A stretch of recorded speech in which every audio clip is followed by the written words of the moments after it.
Thank you for being with us today. We would love to have you join us in person. To partner with us or to give online, go to www.upperroomohio.com. We hope you enjoy this message.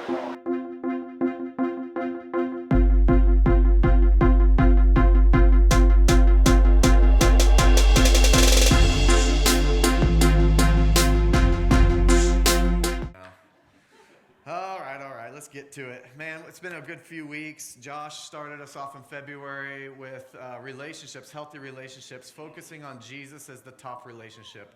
Jesus is our number one priority, not having false idols. He's kicked off even a nighttime, Sunday evening class called Healthy Relationships. And that's been building momentum. Each week, more people come. So that's tonight, right, Josh? That continues at what, 6:30? 6 o'clock, 6 p.m., Healthy Relationships. So we just thought it'd be great in the month of love, the month of February, to talk about healthy relationships. So we went the next 2 weeks then really talking about worship. Had a different plan to talk about relationships, but the Lord kind of just nudged us into digging wells of worship and still focusing on Jesus as our number one relationship, Jesus number one. So digging those wells of worship, and when bad times come, when circumstances come, when distraction comes, we can draw from that well that was established, that well that was dug. So Steve last week continued that, talking about digging wells as community, and then drawing from those wells as community. And you're not in this alone, and we've got each other's backs, and there's times to engage, and we get to sharpen each other's iron and pull from each other and encourage one another and build each other up. That's family. That's what a church should look like. That's what community looks like. So it was really exciting. Now, those are not going to be published because somehow the media cards all got deleted. So if you missed it, it was just a word for the house for that day. So ask somebody who was here to get that. So somehow things just keep happening. So anyway, here we are this week, and I'm going to go back to the original week. I was going to talk about really community, culture, and the difference between culture and atmosphere today. It's more of a teaching today than it is an evangelistical, like, preaching and things like that. But I want to teach on the importance of family, and we're just going to start in Genesis 1. God started with family. He died on the cross to connect the family, and he returns for a family. You know, he started with relationship even on the earth with Adam and Eve. He started with the bride. He died to connect the bride back to the Father, and he returns for a bride. And that's the heart of our house, is we're not looking for more members, we're looking for family. We're not trying to we're not trying to create a structure of business or an organization. There's nothing wrong with being organized, and we're making efforts in that, but we don't want to be an organization. We want to be a family. Family is the model of God. Family is what heaven looks like. Family is the structure that God's raising up here, and we don't want to just be a church building that meets on Sunday. We want to be a family that's rooted and grounded in love. You guys are great. We're getting it. So let's go to Genesis 1, 26 through 28, and then we'll pick back up at 31. So Genesis 1, God started this plan with family, and this is the first, let us. So we're just going to start from the first, and then we're going to fast forward to the very next, let us. So the first one, it says, Genesis 1, 26, then God said, let us make man in our image, after our likeness. Now here's the Father, the Son, the Holy Spirit. They're throwing a party and creating human beings, not human doings. That we get to be still and know that he's God. That it's not a performance system, but we were literally made in his likeness, in his rest, in his love. So we were made just to be. We were made in his image. So he had a dream, and he wrapped all of our bodies around it. Before the ends of the earth, before all of this was established, before we were knit together in our mother's womb, he created us. We were his thought. We were his happy thought. You know, we were his delight. We were his pleasure. We were his craftsmanship, and he fearfully and wonderfully made each of us in his image. So here's the Father, the Son, the Holy Spirit coming together in unity to create each one of us unique and different, but yet so much alike, for the intention to bring him glory. To be intimate with him, to have relationship with him, to be one with him, right? To glorify him, to make him famous. And all of a sudden, he just pours out his love on us. Then it goes on to say, it says, and let them have dominion over the fish of the sea, over the birds of the heavens, and over the livestock, and over all the earth, and over every creeping thing that creeps on the earth. And it says in verse 27, so God created man in his own image. In the image of God created him. Male and female, he created them. And it says this, 28, and God blessed them. Isn't that amazing to know that from the beginning of creation, we were blessed? We were blessed and we were created to be a blessing. And this is just the foundation of creation, that we were blessed. And then it goes on to say, and God said to them, be fruitful and multiply, and fill the earth and subdue it, and have dominion over the fish of the sea, over the birds of the heavens, and over every living thing. Now we move on to verse 31, and I love this thought too. It says, and God saw everything that he had made, and behold, it was very good. His creation, everything, how all of the cosmos comes together and interacts with one another. But us as human beings, as sons and daughters, as male and female, it says that he blessed us and he was very pleased with us. Behold, it was good. And then it goes on to say, and there was evening and there was morning the sixth day. So here God, he's creating this system. He's creating this culture called family. He's creating this reproduction, this multiplication plan so that we can fulfill his commission in us to multiply, fill the earth. And then later on he gives us purpose and all of these things. But we were created for his pleasure. We were created for him, and we weren't created alone. Like, that's a beautiful thing, that we were not only created to be in companionship and intimacy and love with the Father and the Creator and Jesus, but we were also created for each other. At one point, if you read more in depth in the story, it says Adam was lonely. He was alone, so out of him he created Eve. So even though we were created for God's pleasure, we were also created for each other's pleasure, to help one another, to encourage one another. That's community. That's creation. That's you're not in this fight alone. You're not in life alone. You belong at the table. Let me just, God didn't make a mistake when he made you. Come on. There was a young man in here first service, John Reed. If you don't know him, you need to get to him.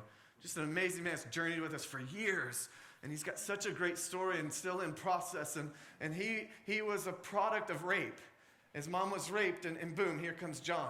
Let me just tell you that no matter how on earth your thing happened, God didn't make a mistake when he planted life in that mother. Like, no matter what, he doesn't make a mistake with life. Like, life is intentional, and it's so wonderful and beautiful. And he doesn't make a mistake. I was joked around as a kid that I was an accident or the oops baby. And I'll be honest, I began to believe these lies, and I never knew it till years ago. Like, there's a few years. There's actually several years between me and my other siblings. A lot of years between me and my siblings.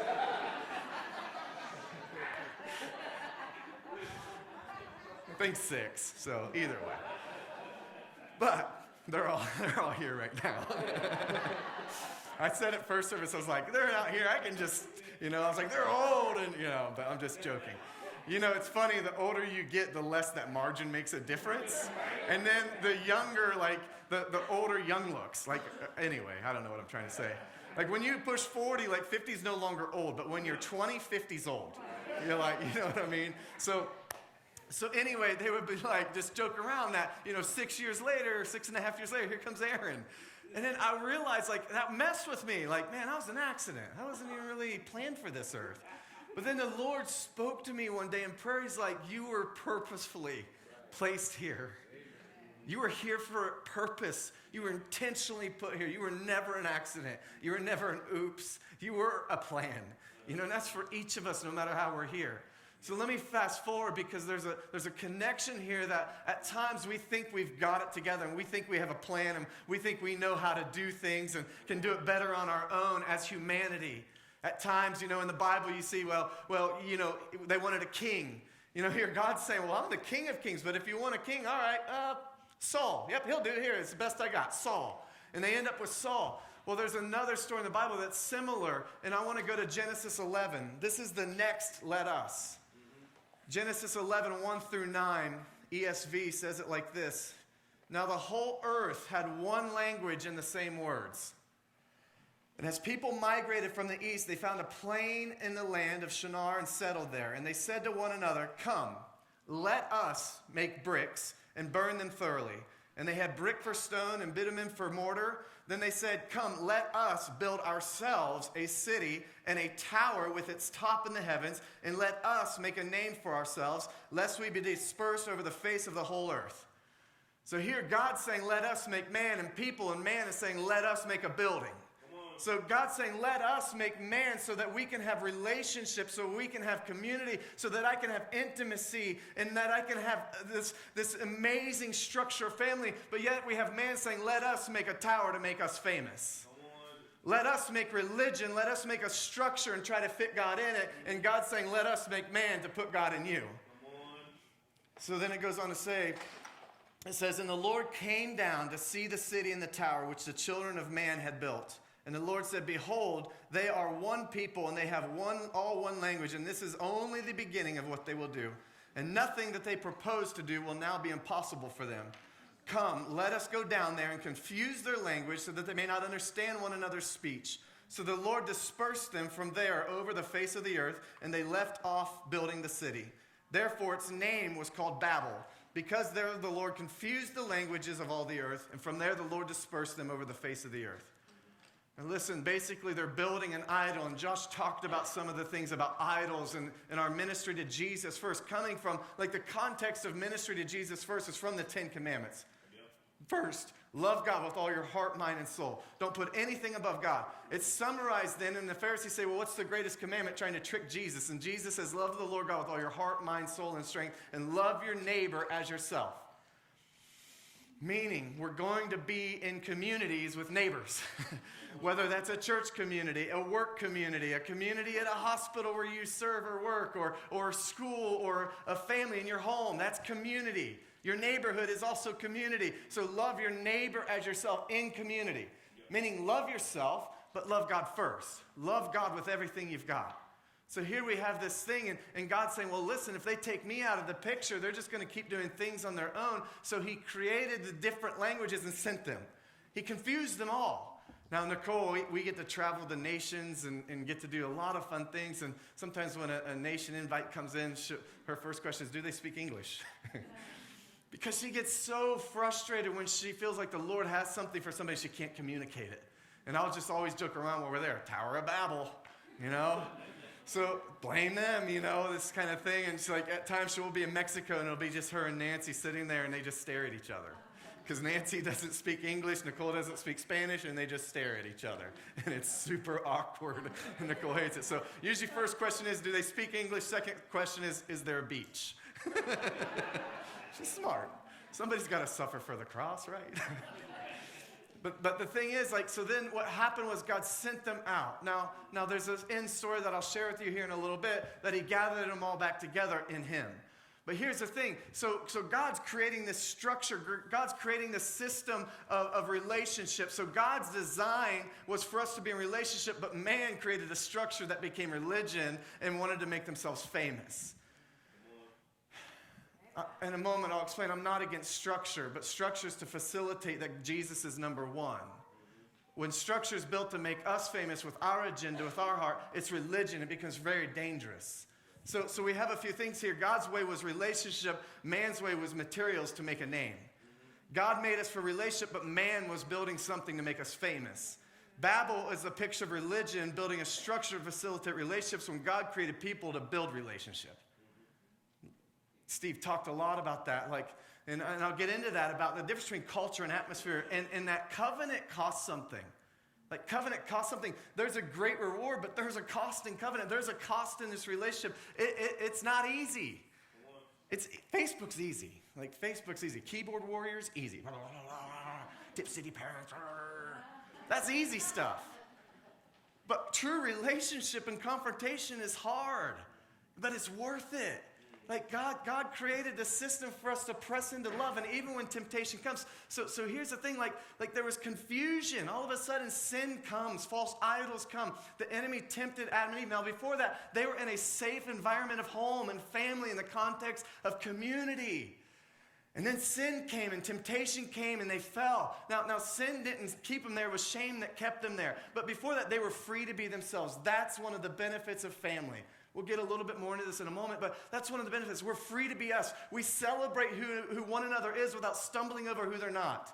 That's family. Family is loving. Family is choosing to love and have honor be the glue that keeps us together. And through that, we may disagree, but we still have unity. See, unity is not conformity. Unity is actually diversity coming together and choosing love and honor regardless. That's unity. That's family. That's love. That's covenant. I'm proud to say that Josh Haas and I, Pastor Josh, like Jesus Josh, PJ, okay, PJ, Pastor Josh, and I had our first agreement in history this week. What did I say? First agreement. That'd be a terrible situation. You're like, man, what kind of leadership do you have in this church? We had our first disagreement this week, or the past week. Did I say it again? Disagreement. All right, I'm good. Square it away. And I'm like, Nicole, she's so stressed about this. And she's like, Aaron, like, we've never disagreed with Josh. We've never thought anything he said was wrong. I was like, well, I do. And then, so I'm texting Josh, and I'm like, Josh, we may have our first disagreement. Are we still going to have covenant? You know, and like all the emojis and the gifts and all that stuff. Because like we always say, the true test of covenant, and you do not know if you have covenant until you have confrontation. You don't know that. Like until you have to press into something hard, until you have to choose love and actually fight for love and fight for unity, it's honestly just a superficial relationship. Come on, somebody. When do you remember dating or with your spouse, the first fight you had? Many of us will remember that because now is where rubber meets the road. What are we going to do here? Is this going to divide us and now they go our separate ways? Or now is this the opportunity to show grace, to be safe and feel free to share what I feel here and not be judged and not be having that held against me? So Josh and I, we had our first disagreement and we talk on the phone, and the first thing he says is like, I'm not trying to convince you. I'm not seeing you as wrong. I'm not trying to sway you to come believe what I'm believing. I said, same here, brother.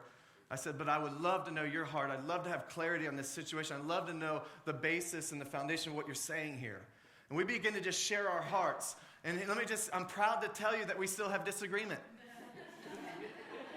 We agreed on about 95% after the conversation, but there's still 5% that we landed like, hey, let's just agree to disagree here. It's not a heaven or hell issue. It's not something that's going to cause problems. We're like, I just disagree with the theology behind that. I disagree with kind of where you stand on that, and still don't understand all of it. So we're like, okay, let's take it back to the team, tell them what happened, and let them choose the outcome. That's kind of where we landed. But guess what? We love each other. And we love each other more now than ever because we felt free to share our true, raw emotions and feelings, and we chose to love through that process. That's community. That's family. That's the benefit and the reward of covenant is that we're not the same. We're not our DNA, our personalities, our likeness. When we were made in his image, it was the aspect of his image that he wanted each of us to be individually. But there's these benefits of covenant and these rewards of covenant, but there's a cost. There's a cost. But let me go into here. Family. What is family? What is family? And one of the definitions I say of family is it's the organized, functioning unit of love. Now is when I go into more of a teaching. What is family? And Nicole and I learned a few years into the ministry here that as senior leaders that we had to define what family was, and then through some hardships and through some misunderstandings and unmet expectations, we then had to start to define what family wasn't. Well, let me go on. If family is the government of heaven and love is the currency, the economy must be relationships. And it says, I love saying that the kingdom is a family business that's continuing to grow and multiply and advance. So family is the government of heaven. Family is the picture we get from heaven. Everybody in one place, in one mind, in one accord, worshiping God in Revelations 4 for the same context that he's good.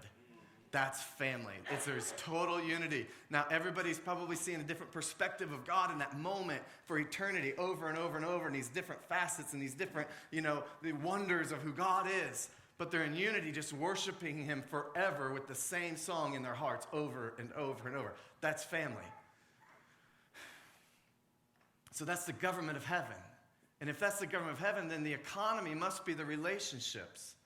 Let me just continue on. Home, Nicole, we were speaking at Bethel, Cleveland, and Nicole's like saying, there was this quote I heard once about what home was. And she says this quote, and I'm like, that's my quote. I said that. I want credit for this right now. I give everybody else credit for their quotes. So anyway, here's what it is. It's home is not a physical address. If you're taking notes, this is just really good. Home is not a physical address. It is an environment that's created with love, joy, protection, comfort, security, identity, purpose, destiny, and a reason to get out of bed in the morning. I call church home, but I don't live here. This is not a physical address that's home to me. It's an environment that's created that I'm free to be me, and that's celebrated even when I make mistakes, but I'm confronted in a healthy way when I hurt somebody. That's home. Home is trying to pull out the greatness in each of us while growing in connection, while pursuing Jesus, so that then he can refine us and propel us and equip and empower us to hit our targets for the destinies that we have in each of our lives. And then all of a sudden, all these targets come together for a unified purpose called the kingdom. That's home. Home is a safe place. Home's an environment. Home's this place that's created from love, choosing unity, choosing honor, choosing joy, choosing these things that, yeah, when times get hard, we're still going to pursue connection. Nope, I'm not going to talk about you behind your back. Nope, I'm not going to sow discord against you. Nope, not going to gossip. I'm going to go to you directly. When I'm bragging to somebody else about you, I'm going to tell you too. If I have a thought that irritates me, or if I see something that makes me upset, I'm going to let you know. And I'm going to let only you know. It's a place to be safe. It's a place that's freedom. And Adam and Eve had this in the garden when they were created in his image. And then suddenly the enemy came in with temptation and divided what was happening there. And then suddenly shame came upon them after they sinned and fell to temptation. Then they had to cover themselves. Before that, they were free to be themselves. They were free to share their feelings. They were free to be. Then all of a sudden, shame tries to convince you who you're not. Shame tries to lie to you and tell you who you're not, while God's always sitting here telling you of who you are. Yesterday, we had a situation at the house, and yep, it did involve the chicken coop. So all of a sudden, Hadassah comes running in, yelling, screaming, crying. What happened, Hadassah? What's going on, buddy? Evelyn was mean to me. Oh, no. Have you shared your feelings with her? No. Storm's upstairs. I go, okay. Evelyn comes in. Evelyn, what happened, buddy? I got mad and I lost my temper. Oh, and I knew her path is usually like self-destruction at that point. Oh, thank you. That's amazing. What? Thanks for sharing your feelings. Thanks for letting me know the truth. Thank you for being honest. Thanks for telling me that you just were inappropriate to Hadassah. Why don't you guys go work that out now? Okay. Never heard another word. Why? Because she felt safe to be herself, and then I celebrated that rather than tearing her apart for who she wasn't in that moment. That's not who God's called her to be. God didn't call her to be a bully dog. God didn't call her to tear apart her sisters. The bride, the body, the believers and brothers and sisters of Christ are not meant to tear each other apart and pick on each other and kick us while we're down. Like, that's not who we are. We are a body of believers in relationship, in community, in family that's to build each other up. And we get to be like this even in our workplaces. We get to be like this even where we shop. We get to be like this even when we're driving down the road and that person cuts us off. Or the one that gets me more than anything, and I think it gets my dad too, is when somebody flips me off and I didn't even deserve it. I'll take the ones I deserve. Like, I'll take that. My bad. I'm sorry. But when I don't deserve it, that's happened 3 occasions. I remember all 3. You know, that's the temptation. Like, I'll show you. Dad, can you relate here a little bit? I've seen it. I've driven in a car with you before. I remember I was a little kid, and one time he chased a guy, found him, and got out. I remember I was scared. I was like, what's happening? You remember that? In Pickwa. I remember exactly where it was. Corner of McKinley and South Street. Am I right? Am I right? We're just real here. Why? Because we're family. Now, he's been redeemed by the blood of the Lamb since then. He's been transformed. He's a new creature in Christ, all right? Get your judgment eyes off of him and me right now. I said the word butthole of Satan. Quit judging me. But here's the deal. Like we get to be this body, but let me move on, because there is a difference. You belong at the table.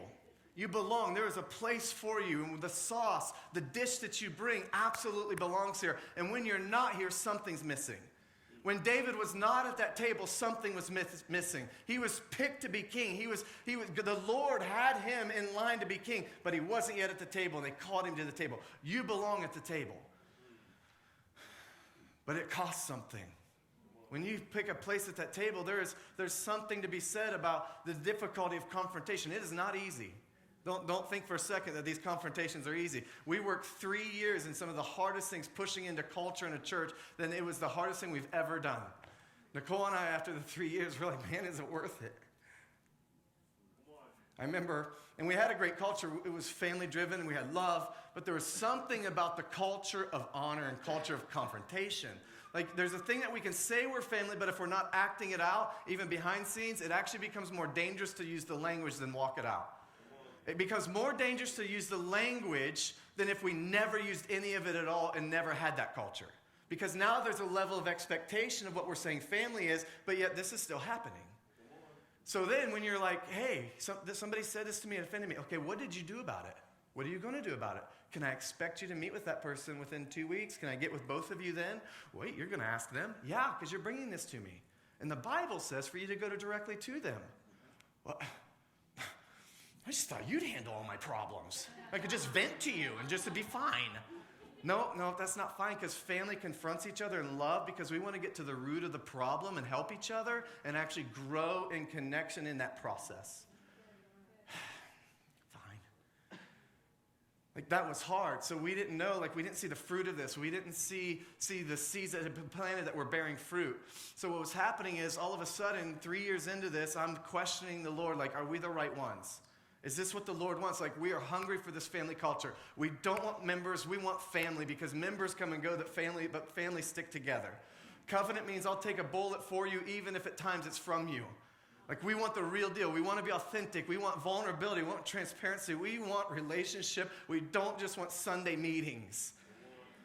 We don't want renters that just come and go, and renters that just care about their deposit and what they can get out of something and then leave and move on. We want owners that will put a stake in the ground and say, yeah, this is family. This is covenant. It might cost me something, but we're in the same pursuit to go to God right now. And then it'll be refined and empowered and equipped to do what we're called to do.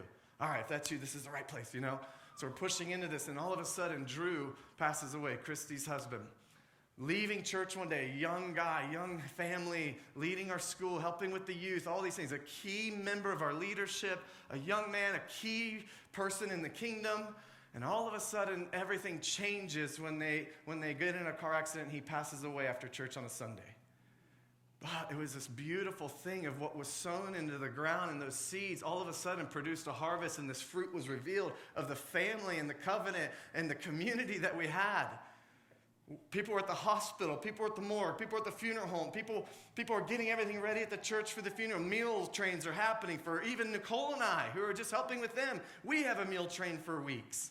It's all these things, and then all of a sudden, it's this community, this support, and man, we're going after this. We're going to pray for raising dead now.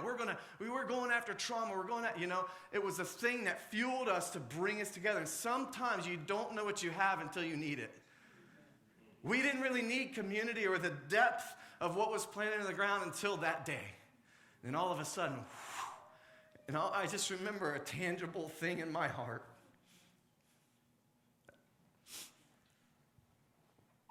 There was a true, literal transformation that says, this is home. These are my people. This is my tribe. This is my family, and I'll die for them. And I remember thinking, being drawn, man, do I go? I had a lot of offers to go minister or pastor elsewhere. And man, Lord, I'm just contending with the Lord on this. Is this because it was hard plowing and pushing and cultivating this culture? And at that moment forward, I've never looked back, and I never will. This is home. This is family, and this was worth fighting for.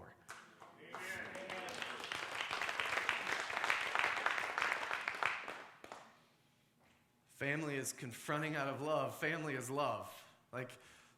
In 1 Corinthians, it talks about, Paul defines what love is. Love is patient. Love is kind. Love doesn't envy. Love doesn't boast. Love doesn't keep track and keep track of all wrongs and all these things about what love is, and it goes on. And it's not only an invitation for us to love in that way. I believe it's also the definition of God, because God is love. So God is patient. God is kind. God is not full of envy. He doesn't boast. He doesn't keep track of our wrongs. So it's this definition. So God is love, and in God there is love, and family is love. So it's on this rock we'll build our church. On Jesus Christ is literally the rock that we build our church on. The gates of hell will not prevail against it. Division will not prevail against it. Discord will not prevail against it. People talking bad about you guys will not go against it, because I'll go fight for them. Isn't that funny in family? It's like every once in a while we'll like, I can say that about you, but if somebody else says that about you, it's on. Nuh-uh. They're amazing. I sometimes get these things like, oh, whoa, they're in church? Oh, that's good. Yeah, it's awesome. They have the best story ever. They're being transformed in the very presence of God and his nature. It's awesome. Oh, good, they needed it. We all do. Why don't you throw a stone? He who's without sin cast the first stone. Should you talk about my family like that? That's family. Family's love. Family's in the context of love, but family is not a performance system where you have to be perfect. Families, listen, I might be your pastor. You can call me Papa. You can call me mentor, coach. I don't care what you call me. I really don't. I don't know where I was going with that.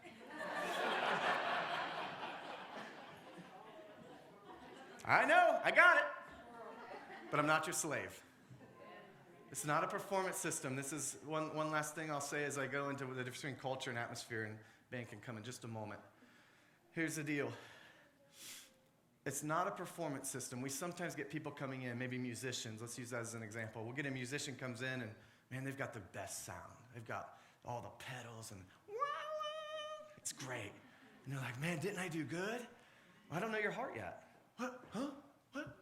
Like, you sound great. It's amazing, man. You've really worked on your skill. It's awesome. But where's your heart? Is your heart to ours? Like, is your heart connected? Because we care more about your heart and family than we do about your skill. We care more about who you are. And like Bill Johnson says, he says, I'll buy into your vision when I know you've bought into my vision.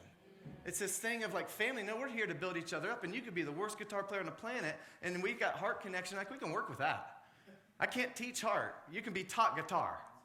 Like, there's this thing of connection and submission and obedience and the value of family and the value of covenant. And that value I can't necessarily teach. I can demonstrate, and then you can draw a hunger for it. But you could be the best on the planet and not have a heart connection. And yeah, great, we'll put you up here, and then 4 weeks later you find a better sound system elsewhere, and you're going to sound better there, so you leave.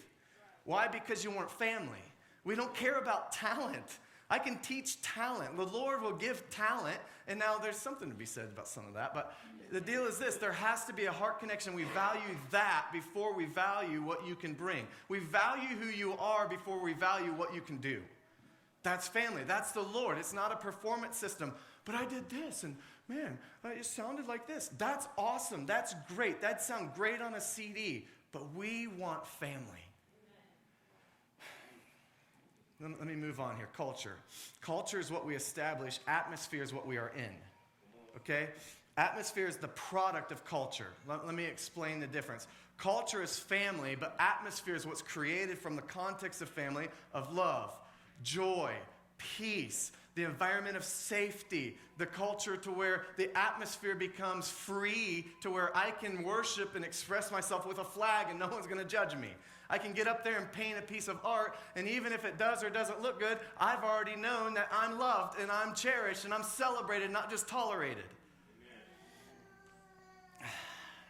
Peter, like when he got out of the boat and walked on water, we want to focus on his failures because negativity sells more than positivity. We want to focus on that, but Peter found what he was looking for even when he failed. It was the hand of the Father.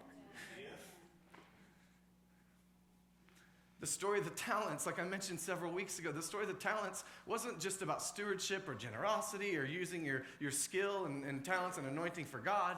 It was a story of identity because they knew the ones that invested it or earned, they knew that even if they lost it all, the Father would still love them, and they didn't just know him as a master, they knew him as Savior, Lord, Father, Redeemer.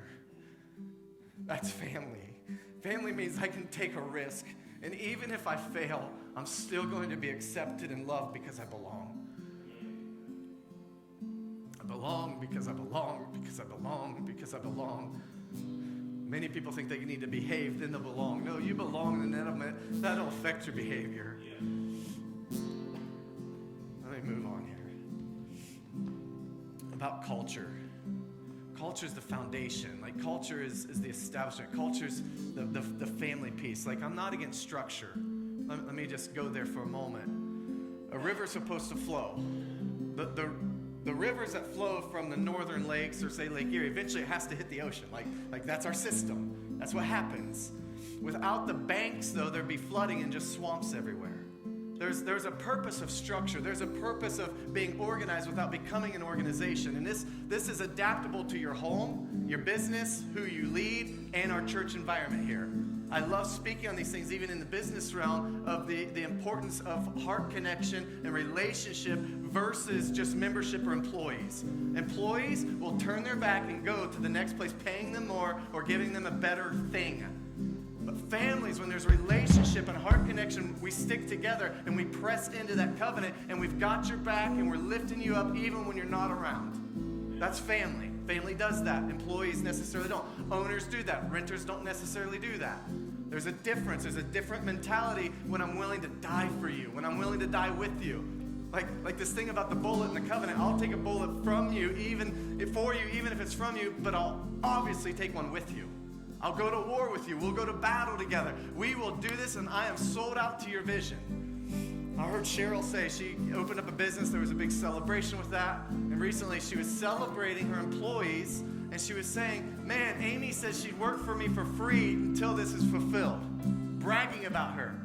That's because Amy's heart is after her heart, and they have the same dream because that's Cheryl's dream, and she's submitting to that dream. And now Cheryl's honoring Amy's dream and lifting. What happens is it's this. That's family. Family says, man, I want to make my kids' dreams come true. And then the kids are saying, I want my dad's dreams to come true. Like right now, my dad's running for re-election, and our kids, as kids, we want his dream to come true. But at the same time, he's out there bragging about us and bragging about the church and all these things, right? So structure's not inherently bad. Problem is, structure should always build an atmosphere where the greatest commandment is facilitated. Jesus, number one. They were building a structure for their own agenda. They were building a structure, the Tower of Babel, for their own edification and to make themselves famous, when God built a structure called family. Us. So there's this thing with the culture, like we can create a culture to where maybe not everybody grows, a greenhouse effect. Greenhouse could have the perfect climate, and there's still maybe a plant or two that doesn't survive, that isn't all the way healthy. There's something, sometimes there's those things. But we could create a culture, though, where nothing survived. If I pulled the electricity and we didn't heat that greenhouse, everything's going to freeze, everything's going to die. So I could be so devastating to create a culture where nothing lives. But I can't judge myself when there might be one that leaves. But it's about a family of saying, okay, where's the front porch? Now, these are things in structure where we can improve on as a church. Oh, boy, I'm into the red now. I started a timer today. Because I'm like, I need to be better about my sense of time. First time I've looked at it, I'm like, oh man, I'm already in the red. I'm finishing. One of the things, like, I'm not opposed to structure, so what we're trying to do is, okay, where are the front porches for people to know where the need is to serve, to be part of the family? Like, and not just leave out the back door. Like, where are these processes? And we're trying to help with structure. Like a sandbox is really good. It cultivates play, creativity, community. Little kids play in sandboxes, right? Use their imagination. They dream. They're big trucks and little trucks and bulldozers. But without the sides in the sandbox, the sand just dissipates and becomes dirt. Structure is good as long as we're facilitating what the Lord's called us, and He is number one. So as a family, we gather around that. Now we're empowered and equipped to go be the disciples, be the Jesus people of who He's called us to be, wherever He's called us to be. That's family. And then in the process, we get to root each other on and champion each other as wherever we go. Oh my gosh, you're a nurse and you saw healing last week for the first time ever? That's amazing. But it was a headache. That's awesome. You saw a headache get healed. Woo, yay Jesus, right? We celebrate even when they're small. And And all of a sudden, more people start stepping out of the boat to take the risk because they know their identity as sons and daughters, because in a family, they're learning that they're celebrated, not just tolerated. Why don't you stand with me?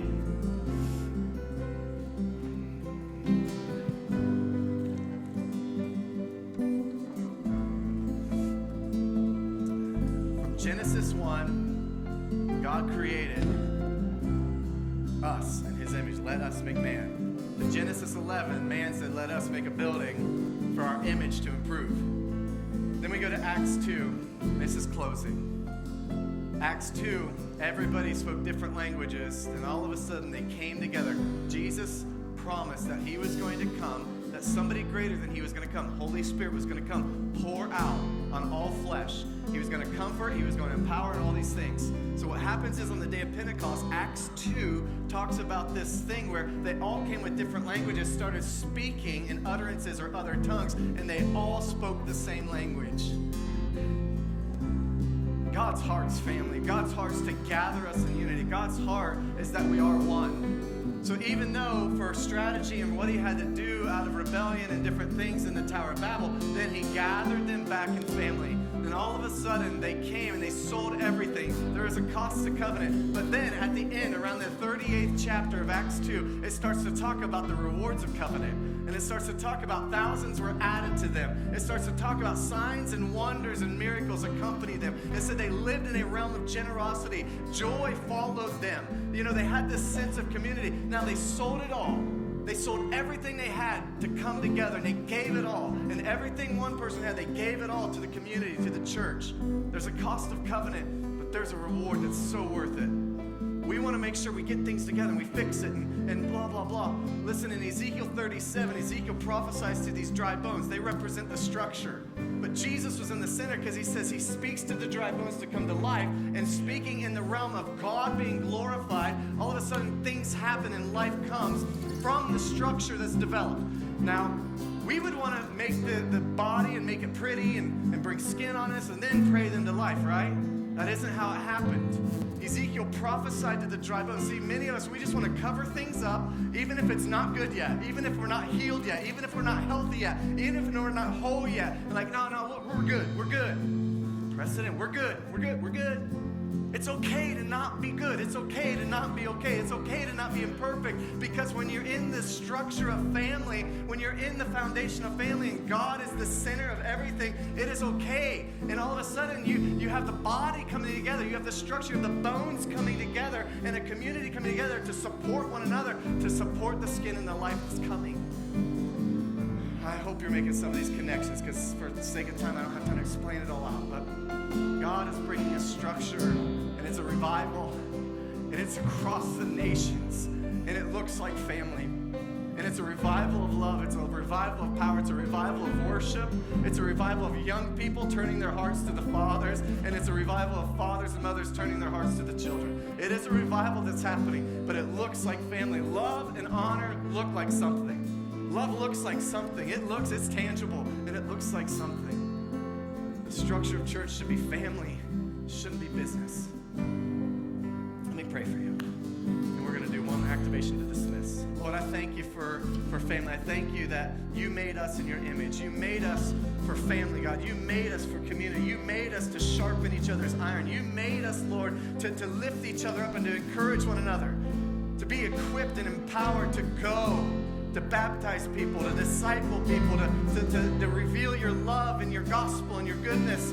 Lord, we thank you that we can do that together. We thank you that we're not alone. We were never created to be alone. We thank you that you created helpmates for us. We thank you that you've placed us in communities that we can love our neighbors ourselves, but we love you first.